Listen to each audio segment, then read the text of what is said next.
춥지도 않고 풍성한 열매를 맺어가는 가을, 이 가을에 구원의 은혜를 깊이 생각해보는 시간을 앞으로 몇 주 동안 가져보도록 하겠습니다. 오늘 그 첫 시간으로 예수는 참 좋은 나의 친구라는 말씀의 제목으로 하나의 말씀을 전합니다. 언젠가 EBS 교육방송을 보니까 이런 영화가 나와요. EBS에서 방영하는 영화는 나름 엄선해서 보여주는 것 아니겠습니까? 미국을 배경으로 하고 있습니다. 1960년대 한참 갱들, 우리로 치면 조직폭력배, 깡패들이 설쳐대던 그 시절입니다. 뉴스에 일단의 조직이 일망타진되어 끌려가는 장면이 나와요. 마치 우리네 굴비 엮듯이 수갑 채워서 포승줄을 묶어서 주렁주렁 끌려가는 장면이 뉴스에 나옵니다. 근데 한 여성이 TV를 보고 뉴스를 보다가 눈이 동그래집니다. 사실은 그 잡혀가는 그 폭력배들 갱 단원들 중에 자기 아들이 있더라는 것입니다. 이 여인이 얼마나 놀랐었겠습니까?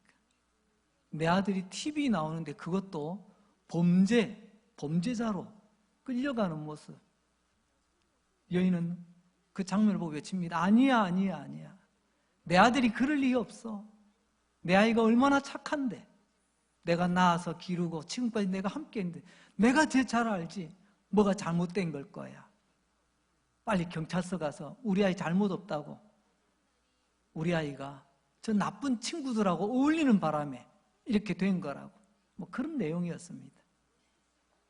여러분도 자식을 키우시는 분들이 대부분이시니까 아마 그 마음 아실 겁니다. 어떻게 착한 내 아이가 이럴 수가 있냐고. 아마 충격 그 자체일 것입니다. 영화 속 이 엄마의 충격, 그것은 내 아이가 얼마나 착한데 저런 나쁜 녀석들하고 어울려서 나쁜 친구들 때문에 내 아이 지금 이렇게 된 거라고. 아마 그렇게 대부분 생각을 할 겁니다. 오늘 본문 누가복음은 성령의 계시로 누가가 받아서 기록한 성경입니다. 오늘 이 말씀 속에 보게 되면 이 영화 속에 이 엄마보다 더 충격적인 뉴스 하나가 나옵니다. 첫 번째 충격적인 뉴스, 누가복음 7장 34절입니다. 인자는 와서 먹고 마시매 너희 말이 보라, 먹기를 탐하고 포도주를 즐기는 사람이요 세리와 죄인의 친구로다. 방금 영화 속의 엄마의 충격은 착한 내 아들이 저는 못된 놈들과 친구 맺고 지내서 그랬다고. 그것 때문에 충격을 먹었는데 오늘 성경은 예수님이 죄인의 친구라고 말씀하고 계십니다. 영화 속 엄마의 충격은 비교도 안 됩니다. 왜냐하면 영화 속의 엄마는 착한 내 아들이고요. 그리고 예수님은 착한 사람이 아니라 예수님은 인자라고 표현합니다. 성경에 예수님을 인자라고 표현하는 경우가 몇 번 있거든요. 예수님께서 당신을 인자라고 표현하세요. 여러분, 이 인자라는 말이 사실은 다니엘서 7장에 제일 먼저 언급이 됩니다. 다니엘서 7장 13절에 보게 되면 내가 또 밤 환상 중에 보니 인자 같은 이가 하늘 구름을 타고 와서 옛적부터 항상 계신 이에게 나아가 그 앞에 인도되매 그에게 권세와 영광과 나라를 주고 모든 백성과 나라들과 다른 언어들을 말하는 모든 자들이 그를 섬기게 하였다. 여기서 말하는 인자라는 말, 옛 우리 어르신들은 하나님의 방불한다 그런 표현을 씁니다. 여러분, 방불이라는 말 쓸 때 있잖아요. 거의 비슷하다는 겁니다. 이건 비슷한 게 아니고요. 우리는 엄밀히 말하면 하나님 같은 분이십니다. 인자, 즉 하나님과 같은 분. 우리는 인자를 읽을 때 인자라고 읽지만 하나님이라는 말씀이구나 라고 받으시면 되겠습니다.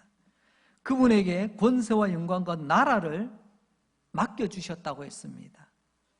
이 인자가 인간의 몸을 입고 이 땅에 오셨습니다. 우리는 그분을 우리의 구원자 그리스도 또는 이름으로 예수라 그렇게 부르기도 하죠. 그러니까 예수님은 유대인이면 다 아는, 다니엘서 7장의 그 인자라는 단어를 인용하여 사용하십니다. 하나님 아버지로부터 나라와 권세와 영광을 받았느니라. 모든 나라와 모든 민족이 나에게 경배하게 될 것이다. 그 인자라는 말을 예수님께서 사용하고 계시다는 거죠. 그런데 그 인자이신 예수님, 하나님과 방불하신 예수님, 아니 하나님이신 그분이 죄인과 친구가 됐답니다. 여러분, 착한 내 아들 저렇게 망가뜨린 녀석들이 그 나쁜 친구들인데 그 거룩하신 하나님이 죄인들과 친구 됐다고요? 당시 유대인들에게는 엄청난 충격이었습니다. 여러분, 상식적으로 한번 생각해 보십시오. 인자 같으신 분, 인자, 하나님과 같으신 분, 죄가 없는 분, 거룩하신 하나님, 그분의 거룩함을 위해서는요, 죄인들하고 가까이 가면 안 됩니다. 그분의 거룩함을 지키기 위해서는요, 거룩하고 흠없는 사람들하고만 어울려야 됩니다. 이게 우리네 상식 아닌가요? 그런데 인자이신 하나님 같으신 그분이 죄인하고 어울리고 친구가 되었다? 이건 앞뒤가 안 맞는 말이죠. 특히나 종교적 관습이나 자기의에 충만한 사람들은요, 이 이야기를 듣자마자 충격에 도가니에 빠지게 됩니다. 왜냐하면 앞서 말씀드린 것처럼 예수님이 인자, 하나님과 같으면, 아니 예수님은 하나님의 아들이라고 표현하지 않습니까? 그러면 죄인을 알아봐야지. 죄인임을 알아봤으면 멀리 해야지. 왜 가까이 가냐는 거죠. 다들 그렇게 생각하는데 예수님은 그것도 모른다면, 아이고 자기는 인자라고 하면서 저 사람의 행실을 봐, 저 사람은 하나님의 아들이 아니야. 사람들은 그렇게 고개를 흔들게 된다는 것입니다. 예수님이 죄인들의 친구다라는 이 말, 처음에는요 사람들의 비난의 소리였습니다. 아이고 저 예수 봐, 저 죄인들하고 친구가 됐대. 비난이거든요. 근데 여러분, 곰곰이 생각해 보면 비난의 말로 사용된 것이지만 사실 그 내용은 진실입니다. 왜냐하면요, 죄인의 친구라는 말의 의미를 알아보면 이해가 됩니다. 먼저 죄인이라는 말이 뭘까요? 죄인이란, 우리가 말하는 요즘 형법에 걸리고 여러 가지 윤리 도덕적인 측면 이런 걸 떠나서 죄인이란 간단하게 말하면요, 내 안으로, 우리 안으로 받아들일 수 없는 사람을 죄인이라고 말합니다. 우리가 생각하는 죄는 그저 나쁜 놈이죠. 그러나 당시 종교적이고 문화적인 관습 안에서 죄인이란 뭐냐? 우리는 당신 같은 사람 받아들일 수 없어 라고 낙인이 찍히는 것을 죄인이라고 합니다. 왜요? 나도 받아들일 수 없고 하나님도 받아들일 수 없어. 그만큼 악하고 더럽다는 것입니다. 죄인은 받아들일 수 없는 자를 말합니다. 그런 죄인은 하나님도 받아들이지 않고요, 하나님께서 받아들일 수 없는 사람이니까 이 사람은 하나님의 나라에도 갈 수 없는 사람, 그게 당시의 죄인의 정의였습니다. 자, 그러면 친구는 뭐죠? 죄인의 친구. 친구는 어떤 형편이든지 받아줄 줄 아는 사람을 친구라고 말합니다. 친구가 어떻습니까? 내가 흠이 있더라도, 나에게 약점이 있더라도 그래도 나를 받아줄 줄 아는 사람, 우린 그 사람을 진짜 친구라고 말합니다. 예전에 질환지교라는 글을 읽은 적이 있습니다. 성공한 친구, 양복 빼입고 잘 나가는 친구, 그런 친구가 아니라 그냥 언제든지 꾸미지 않은 모습으로 찾아와도 서로 부담스럽지 않고 언제 그랬냐는지 함께 어울릴 수 있는 그런 친구를 꿈꾼다, 그런 내용으로 되어 있지 않습니까? 죄인, 어떤 사람이라고요? 받아들일 수 없는 사람. 친구는요, 그럼에도 불구하고 받아들일 줄 아는 사람. 그러니까 죄인의 친구라는 말은 당시로서는 충격 그 자체였습니다. 결국 예수님이 죄인이라는 말은 당시 사람들은 받아들일 수 없는 사람들을 예수님은 받아들였다는 거죠. 더 나아가 하나님께서 도저히 받아들일 수 없는 그런 죄인을 예수님이 받아들였다고 당시 사람들은 입을 떼기 시작했습니다. 수군대기 시작했습니다. 누가복음 15장 1절과 2절입니다. 모든 세리와 죄인들이 말씀을 들으러 가까이 나오니 바리새인과 서기관들이 수군거려 이르되, 여러분 그때나 지금이나 여러분 수군대는 건 참 사람들이 좋아하는 것 같습니다. 수군대는 게 뭡니까? 뒤에서 입을 떼는 겁니다. 이러쿵 저러쿵. 이 사람이 예수님이죠. 이 사람이 죄인을 영접하고 음식을 같이 먹는다고 뒤에서 수군덕수군덕 쑥덕대고 있는 것입니다. 자, 여기 보면 두 가지. 첫째, 영접하였다라고 말합니다. 2000년 전에 친구란 바로 영접하는 겁니다. 받아들인다는 겁니다. 그리고 함께 먹었다고 말합니다. 우리말에 함께 음식을 먹는 사람이라는 뜻으로 식구라는 말이 있습니다. 음식 그리고 입, 같이 음식을 먹는 사람들. 여러분 식구를 다른 말로 뭐라고 하죠? 가족이잖아요. 그러니까 이 말이 뭡니까? 2000년 전에 서로가 우리는 친구다라고 하는 것은 가족과 같다라고 여긴다는 것입니다. 그래서 예수님은 정확하게 죄인의 친구란 무엇인지를 오늘 우리에게 말씀하고 계십니다. 받아들일 수 없는 사람을 받아들이는 영접, 그리고 그를 식구들로 가족처럼 여기며 함께 하는 것, 그게 바로 예수님이 죄인의 친구가 되었다라는 말의 의미라는 것입니다.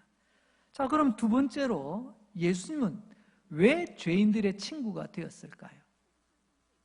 예수님은 인자, 하나님과 같은 분입니다. 하나님이신 그분이 인간의 몸을 입고 이 땅에 오셨습니다. 그분에게는요, 명예와 명성이 매우 중요합니다. 그렇다면 거룩하지 않는 사람, 죄인들하고 함께하면요, 내 이름에 먹칠이 됩니다. 당연히 멀리해야 되지요. 흠없고 거룩한 그런 사람들만 골라서 사귀어야 됩니다. 그래야 내 명예가 떨어지지 않고 상처나지 않습니다. 그런데 죄인의 친구라는 말을 듣는 순간 예수님은 하나님의 아들로서의 명예가 땅에 추락하는 것입니다. 예수님 왜 이런 위험 부담을 안으면서도까지 죄인의 친구가 되려고 하셨을까요? 한마디로 말하면 죄인들을 살리고 구원하기 위함이었습니다. 죄인을 살리고 구원하기 위하여 죄인을 영접하고 가족으로 삼아 주셨다는 것이죠. 그게 죄인의 친구가 되시는 예수님의 모습입니다. 조금 앞으로 누가복음 5장으로 가서 보게 되면요, 누가는 레위라고 하는 인물을 등장합니다. 그는 세관원이었습니다. 흔히 말하는 세리였죠. 세금 걷는 사람. 마태복음에서는요, 이 레위가 마태라고 표현합니다. 즉 다시 말하면 이 사람의 정식 이름은 레위 마태라고 읽으시면 될 것 같습니다. 당시 세리는 유대인들에게 죄인 취급받았습니다. 어느 정도냐? 매국노 수준이었습니다. 우리 사회에 참 이게 서로가 극한의 대립 속에서 좀 친일하면은 발끈한 사람들이 있잖아요. 어떻게 일본을 친하게 지낼 수 있냐고. 여러분, 이때 당시에 세리가 딱 그 모습입니다. 어떻게 로마의 정부에 빌붙어가지고 자기 동포의 세금을, 피와 같은 세금을 그렇게 받아갈 수 있단 말이야. 너는 매국노 죄인이야.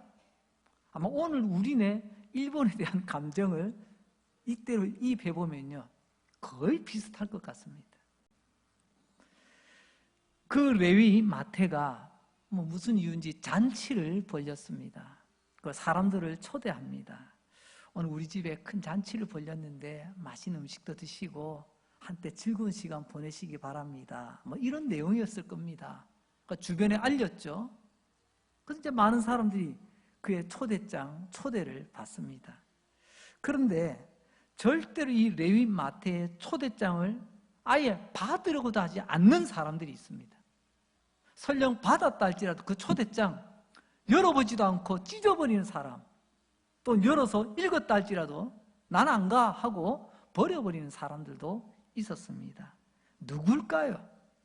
그 사람은 당시 나름 똑똑하고 나름 종교생활 열심히 한다고 믿었던 바리새인과 서기관들이었습니다.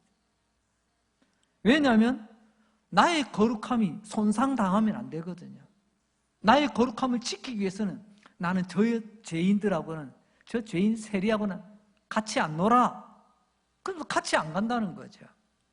자칭 거룩한 자, 자칭 의로움, 자기 의로 충만한 사람, 이런 사람은 초대장 받지도 않고 받아도 찢어버리는 사람들입니다. 왜냐하면 나는 거룩해야 되니까.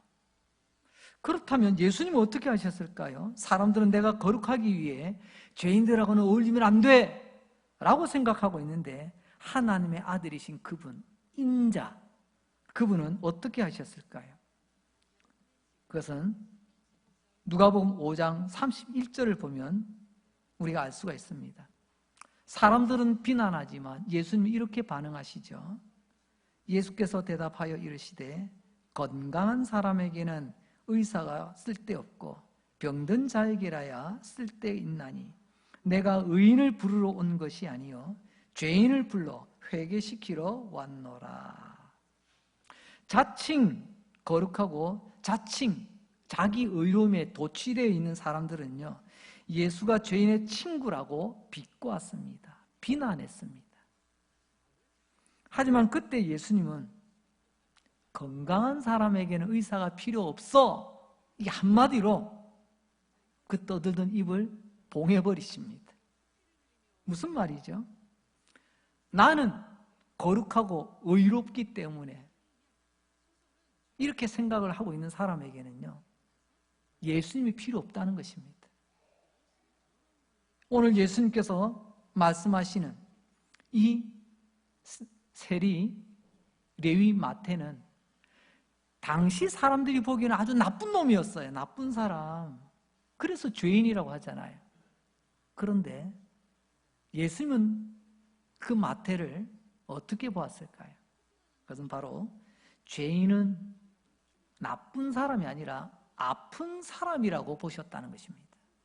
여러분, 사람들 눈에는 더럽고 악한 인간, 죄인으로 보여졌지만 예수님의 눈에 이 사람은 아픈 사람으로 보여졌다는 것입니다. 사람들은 당신이 왜 죄인의 친구가 됐냐고 손가락질하고 비난하며 뒤에서 쑥덕쑥덕대고 있지만 예수님은 새로운 해석을 하십니다. 죄인은 나쁜 사람이 아니라 아픈 사람이라고 말입니다. 그의 영혼이 아프고 그의 마음이 아프고 그의 인생이 아픈 사람이다. 그러면서 예수님 뭐라고 말씀하시죠? 이렇게 아픈 사람에게 의사가 필요하다는 것입니다. 예수님 그 아픈 사람, 영혼이 아픈 사람, 마음이 아픈 사람, 인생이 아픈 사람 위해서 왔는데, 근데 당시 바리새인과 서기관들은요, 자기 잘난 맛에 살다 보니까 예수님이 지금 눈앞에 있어도요, 예수님이 필요치 않은 거예요. 정리해보면 이런 겁니다. 예수님은 죄인의 친구였습니다. 친구는 받아들일 수 없는 사람을 받아들이는 사람입니다. 예수님은 죄인의 친구인 동시에 또한 의사였습니다. 예수님은 친구이기 때문에 나를 받아주셨고, 동시에 예수님은 의사이시기 때문에 병든 내 영혼, 병든 나의 마음, 병든 내 인생을 고쳐주시는 것입니다.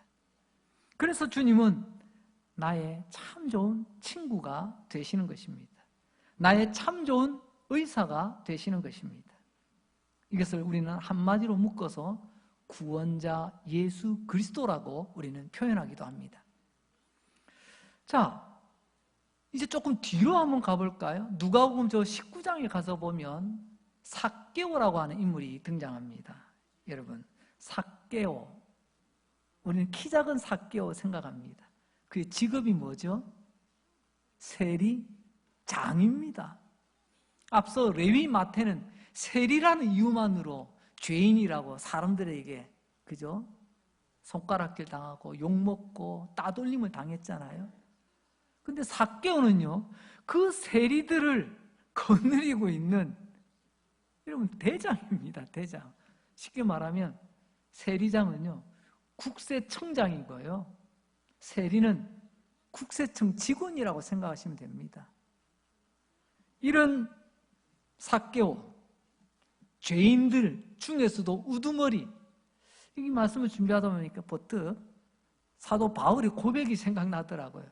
나는 죄인 중에 괴수라고, 나는 죄인 중에 두목이라고. 그러면 삭개오가 당시 분위기로 보면요 죄인의 괴수입니다. 괴수. 안 그렇습니까? 그런데 예수님께서 죄인의 괴수, 죄인의 우두머리라고 하시는 삭개오의 집에 들어가십니다. 당시 종교적 관념, 자기 의로움에 사로잡힌 사람들의 눈에는요 예수님이 지금 죄인의 두목, 그 집에 들어가는 것으로 보였을 것입니다. 예수는 자기 입으로 인자라고 하면서, 자기 입으로 하나님의 아들이라고 하면서 어떻게 죄인의 집에 들어갈 수가 있어? 자기들만의 논리로 예수님을 지금 비난하고 있습니다. 이것을 지켜본 수많은 사람들이 비난할 때 그 장면을 누가는 이렇게 우리에게 소개하고 있습니다.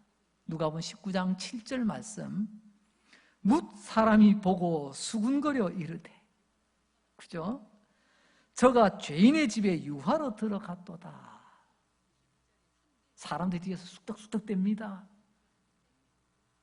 저가, 예수를 봐라, 지금 저 삭개오, 저 죄인들의 우두머리 집에 지금 들어간다. 사람들이 이야기합니다. 우리는 당연히 예수님이 어디에 들어가셨죠? 삭개오의 집에 들어갔습니다. 그런데 사람들은 뭐라고 하죠? 삭개오 이름도 부르지 않습니다. 대놓고 예수는 죄인의 집에 들어갔다라고 이야기하는 겁니다. 예수님은 왜 사람들이라는 손가락질을 받으면서 비난을 받으면서까지 죄인의 집, 삭개오의 집에 들어갔을까요? 어떤 사람이 이렇게 이야기할 겁니다. 우리도 보니까 국세청 직원들 뒷돈 잘 챙기던데 요즘은 많이 깨끗해졌답니다. 과거, 옛날 자유당 때 말입니다. 세금 걷는 사람들 1년만 지나면 집이 몇 채요, 이런 낭설이만 있었지 않습니까? 그 중에 우두머리는 얼마나 많은 상납을 받을까요? 그렇게 생각해 본다면 우리 예수님 어떻게 돈 냄새는 잘 맡아가지고 아마 그 집에 가서 뭔가 한 뭉텅 받으려고 가셨나 보지? 이렇게 또 쑥덕대는 사람도 분명히 있을 겁니다. 또 어떤 사람은요, 그 부잣집에 참 만난 거 많이 알 거야. 아니 그 집에 식사하러 갔는데 돈 받겠어? 아마 무료 식사할걸? 예수님 지금 무료 식권 받으러 간 것처럼 또 비난하는 사람도 있을 겁니다. 또 어떤 사람은요, 앞으로 얼마 있으면 또 투표할 일이 있는데 이 지역에 유력자니까 가서 한 표 부탁하려고 찾아간 거 아닐까? 사람들이 오해하기 시작하면요 별 희한한 말도 다 만들어냅니다. 우리 예수님 충분히 그런 오해를 받으실 만한 상황이 되고 있습니다. 하지만 이게 아니라는 거 우리는 잘 알고 있습니다. 조금 전에 드렸던 말씀을 잘 정리를 해보면요, 죄인은 아픈 사람이라고 예수님 말씀하셨습니다. 그리고 예수님 그 죄인의 친구, 받아들인 사람, 그리고 예수님은 의사로서 그를 살리고 그에게 생명을 주시는 분이라고 말했습니다. 이 세 가지가 왜 예수님이 삭개오의 집에 들어가셨는가를 말하고 있습니다. 다시 한번 누가복음 19장 9절 말씀 보겠습니다. 예수께서 이르시되 오늘 구원이 이 집에 이르렀으니 이 사람도 아브라함의 자손이로다. 할렐루야. 지금 사람들은 뭐라고 불렀어요? 삭개오의 집을 죄인의 집이라고 했어요. 죄인이 뭐라고 했죠? 나도 안 받아줘. 하나님도 안 받아줘. 그러니까 이 사람은 구원이 있을 수가 없습니다. 구원이 없는 집이 죄인의 집이에요.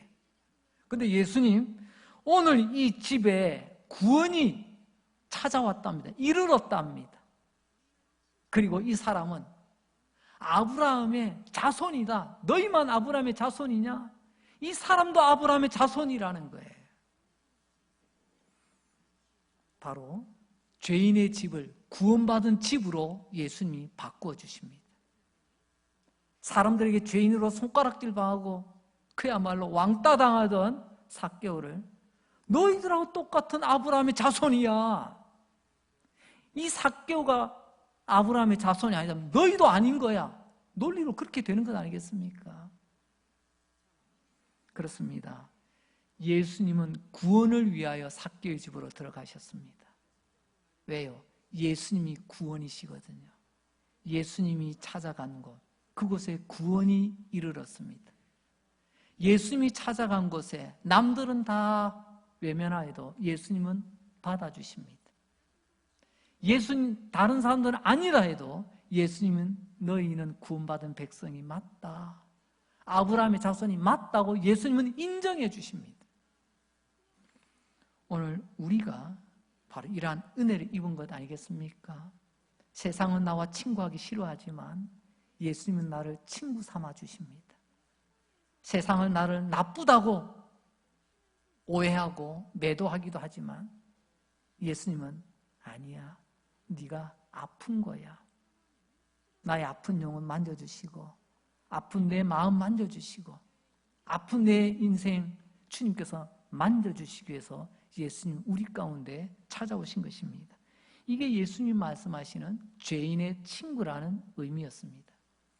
이제 세 번째로, 그렇습니다. 예수님은 참 좋은 나의 친구가 되십니다.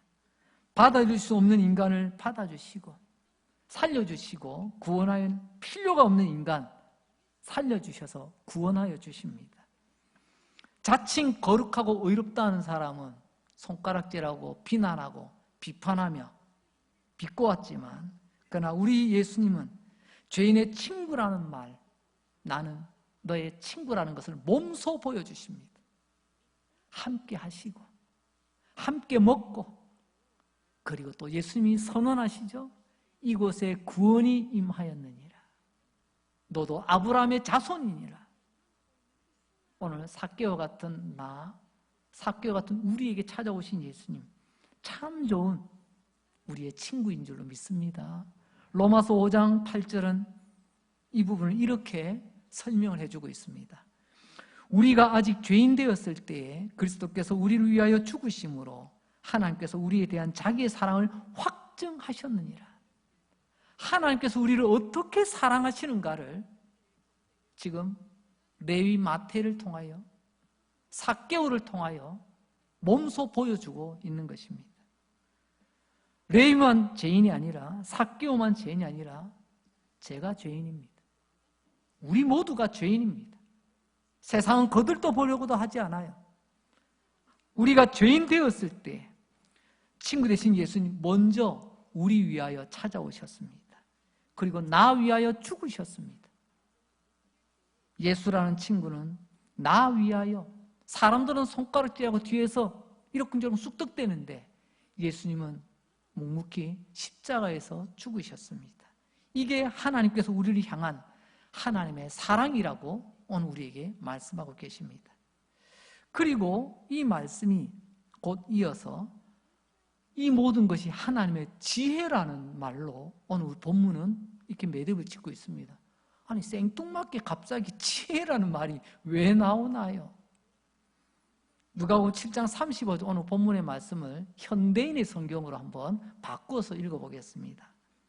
그러나 하나님의 지혜는 그것을 받아들이는 사람에 의해서 옳다는 것이 입증된다. 죄인의 친구라는 말 끝에 뜬금없이 하나님의 지혜라는 말을 왜 쓰셨느냐? 여러분, 예수님께서 나에게 친구가 되기 위해서 다가오시고 나를 받아주시고 나 위하여 죽어주시고 나의 아픈 것 고쳐주시고 이 모든 것이 묶어서 한마디로 하나님의 지혜라고 표현을 합니다. 하나님의 지혜가 뭐냐고요? 시험 점수 올리는 것, 앞으로 뭐 예상 적중하는 것, 이게 아니에요. 나를 받아주시고 나 위해 죽어주시고 나의 아픈 것을 고쳐주시는 이 모든 것이 하나님의 지혜라는 상자 안에 다 담겨 있다는 것입니다. 그래서 35절, 이 지혜를 받아들이는 사람에 의해서 하나님의 지혜는 옳다는 것이 입증된다. 받아들이는, 이게 믿음으로 받아들인 거잖아요. 이제 예수님 나의 친구 되심을 믿고 나 위하여 죽었음을 믿고 내 삶의 아픈 부분 주님께서 고쳐주실 것을 믿는 그 믿음이 하나님이 얼마나 지혜로우신 분인가를 증명하는 우리가 산 증인이 되어야 된다는 말씀입니다. 여러분, 예수님은 이렇게 우리의 참 좋은 친구이십니다. 이렇게 우리의 참 좋은 의사가 되십니다. 그분은 오늘도 나의 친구요, 내일도 나의 친구가 될 것이며, 아니, 우리가 천국 가는 그날까지 변함없는 나의 친구로 우리와 동행하실 것입니다. 그 친구 되신 예수님과 함께 씩씩하게 걸어가시는 또 한 주간 되시기를 주님의 이름으로 축복합니다. 기도합니다. 하나님 감사합니다. 예수님은 죄인의 친구 그리고 나의 친구이십니다. 죄인의 친구신 예수님 십자가에서 나 위하여 생명 내놓으셨고 오늘도 예수님 나의 친구요, 내일도 예수님은 나의 친구가 되시며 믿습니다. 하나님 아버지 부르시는 그날, 천국 가는 그날까지 변함없는 나의 친구, 그 친구 되신 예수님과 함께 끝까지 씩씩하게 걸어가게 하여 주옵소서. 예수님 이름으로 기도합니다. 아멘.